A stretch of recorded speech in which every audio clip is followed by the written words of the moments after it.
드디어 일론 머스크 X가 엑스머니 서비스를 정식으로 열었죠. 이용자끼리 앱 안에서 서로 돈을 바로 보낼 수가 있고요. X라고 찍힌 비자 체크카드를 받아가지고 아무 ATM에서나 돈을 뽑을 수가 있습니다. 여기서 체크카드라는 거는 통장에 든 돈을 그 자리에서 바로 긁어쓰는 카드를 뜻하는데요. 신용카드처럼 나중에 갚는 게 아니라 있는 돈만 쓴다는 거고, 지금은 아무나 사용하지 못합니다. 초대를 받아야지만 가입이 가능하고요. 그리고 그 초대장은 매달 10,000원 남짓 내는 X 유료 회원한테만 갑니다. 손님을 끌어모으려고 조건도 걸었어요. 맡긴 돈의 1년에 6% 이자를 주고요. 카드로 결제하면 쓴 돈의 일부를 돌려주는 캐시백까지도 줍니다. 다만 그 6% 이자를 전부 다 받으려면 계좌에 최소 146만원 이상을 넣어둬야 되고 매달 내는 유료 멤버십에도 가입이 되어 있어야 됩니다. 그리고 여기서 중요한 사실이 하나 있죠. X는 은행이 아닙니다. 직접 은행 면허를 딴 게 아니라 이미 은행인 크로스리버라는 회사의 시스템을 빌려와가지고 그 위에 엑스머니라는 이름표만 붙인 겁니다. 새 은행을 하나 세우는 거는 시간도 돈도 어마어마하게 드니까요. 새로 생기는 금융회사들은 보통 이렇게 기존 은행에 엎혀가지고 시작을 하죠. 그 크로스리버 덕분에 맡긴 돈은 약 3억 6천만 원까지 예금자 보호까지 가능하고 은행이 망하더라도 그 금액까지는 나라가 보장을 해준다는 뜻이에요. 그리고 엑스머니가 뛰어든 이 시장은 이미 벤모나 제, 캐시앱 같은 여러가지 서비스들이 꽉 잡고 있는 시장입니다. 말 그대로 사람과 사람이 앱으로서 돈을 주고받는 그 익숙한 송금 서비스들 말이죠. 근데 저는 여기서 이상한 게 두 가지가 있었습니다. 먼저 첫 번째로 일론 머스크는 그동안 X를 금융까지 다 되는 슈퍼어플로 키우겠다라고 계속해서 말해왔었죠. 원래 온라인 금융의 출발점이기도 했었고요. 예전에 만들었던 온라인 금융회사가 나중에 페이팔이 됐었습니다. 그런 사람이 암호화폐 하나 없이도 이렇게 밋밋한 체크카드부터 내놨다라는 건데 왜 하필 지금 이 시점, 그리고 왜 하필 이렇게 심심하게 진행을 하고 있는 걸까요? 그리고 두 번째로 그 많은 은행 중에 왜 하필 크로스리버였을까요? 이 이름을 그냥 지나치시면 안 됩니다. 사실 이 두 가지 의문이 오늘 이야기의 핵심으로 곧장 이어지게 되는데요. 그럼 먼저 왜 이렇게 심심하게부터 살펴보겠습니다. 이번 엑스머니에서 사람들이 지루하다고 넘긴 부분들, 그게 사실은 몇 년짜리 준비의 결과물입니다. 남의 돈을 받아가지고 대신 보내주는 사업을 하려면요, 미국은 주마다 정부 허가를 따로 받아야 되고 이게 굉장히 까다롭고 오래 걸리는 일입니다. 근데 X는 이미 미국 40개 주가 넘는 곳과 워싱턴 DC에서 그 허가를 전부 다 받아뒀습니다. 이걸 주 하나하나 몇 년에 걸쳐가지고 쌓아왔던 거죠. 여기에 비자의 실시간 송금망을 연결했고요. 앞서 말씀드린 예금자 보호까지도 붙였습니다.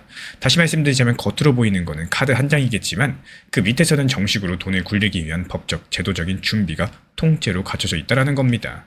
이렇게 화려한 기능이 없어가지고 심심해 보였을 뿐이지 사실은 가장 어렵고 또 가장 오래 걸리는 부분을 조용히 끝내뒀다는 뜻이겠죠. 그럼 이제 두 번째 의문, 그 은행 이름으로 넘어가 보도록 하겠습니다. 여기서부터 말씀드리는 건요, X가 공식적으로 낸 내용이랑 그 은행이 자기 회사 홈페이지에 직접 적어둔 내용, 딱 그것만 가져온 겁니다. 이 크로스리버, 이 은행이 뭐 하는 곳이냐? 겉으로 봤을 때 그냥 뒤에서 시스템을 빌려주는 평범한 회사 같지만요, 이 은행 시스템을 대주는 고객 명단이 예사롭지가 않습니다. 전세계 최대 암호화폐 거래소 코인베이스, 그 뒤를 크로스리버가 받쳐주고 있고요. 값이 늘 일정하게 유지되도록 만든 디지털 돈, 이걸 스테이블 코인이라고 하는데 그 중에 가장 유명한 USDC 서클을 만드는 회사의 은행 파트너도 바로 그 크로스리버입니다. 그래서 결정적으로 이 은행은 작년 11월 스테이블 코인을 실제로 주고받게 해주는 결제 시스템을 정식으로 열었고요. 자기들 카드로서 스테이블 코인을 결제에 쓸 수 있게 하는 그런 기능까지입니다. 이 회사 안에 암호화폐 총괄이라는 자리가 따로 있을 정도인데, 그리고 지금 이 시점 이 은행 홈페이지 맨 앞에는 이렇게 적혀있죠. 크로스리버가 엑스머니를 굴린다. 여기서 소름이 돋는 내용은요, X는 그냥 아무 은행이나 고른 게 아니에요. 미국 은행 중에서 암호화폐를, 스테이블코인을 이미 가장 잘 다루는 은행 위에다가 자기 돈 서비스를 지은 겁니다. 겉으로 봤을 때 법정화폐 카드인데 그 밑에 깔린 시스템은 이미 암호화폐를 알아듣는 시스템이라는 거죠.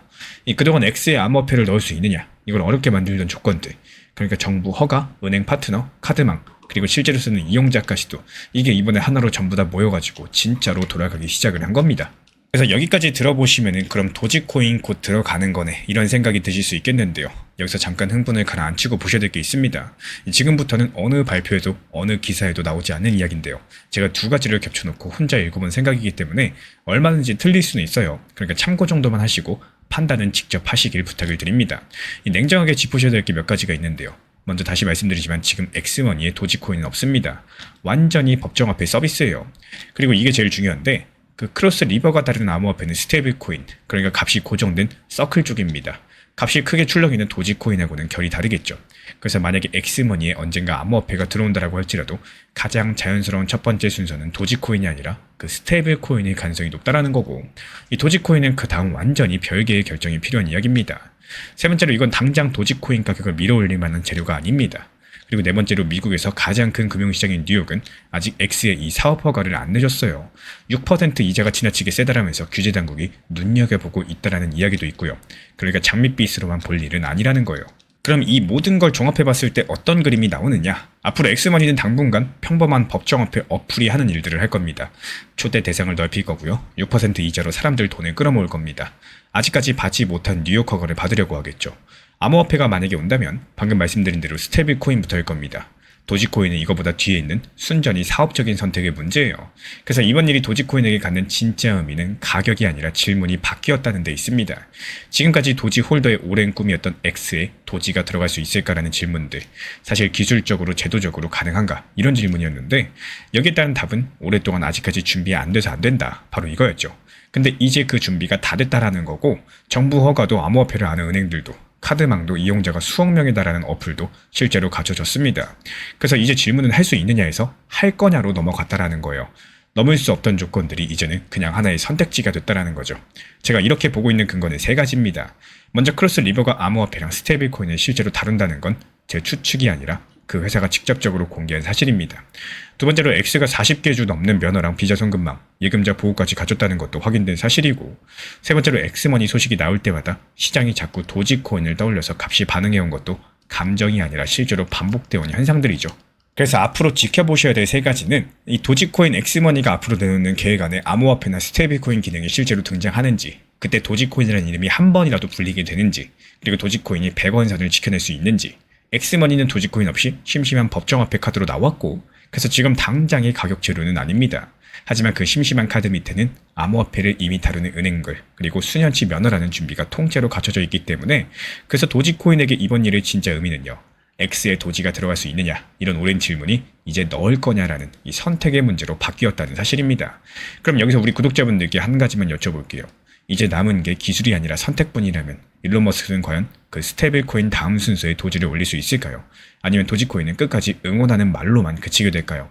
우리 구독자분들의 생각이 궁금합니다. 그래서 지금 같은 시장에서는 단기 종목들에 대한 수익 실현들이 이루어지고 나서 바로바로 매수가 들어가서는 안 된다라는 말씀을 드려요. 이 상승하는 과정에서도 분명히 하락 그리고 눌림목을 주고 다시 한번 반등이 이어지기 때문에 지금 보시는 것처럼요, 일정 상승 추세가 있다라고 했을 때 여기서도 단기 저점 그리고 단기 고점이 계속해서 반복적으로 오가면서 점점 더 고점이 높아지는 상승세가 나옵니다. 이럴 때 가장 중요한 게 뭘까요? 상승했을 때 팔고 나오고 오히려 하락했을 때 눌림목에서 단타 매수가 들어가는 겁니다.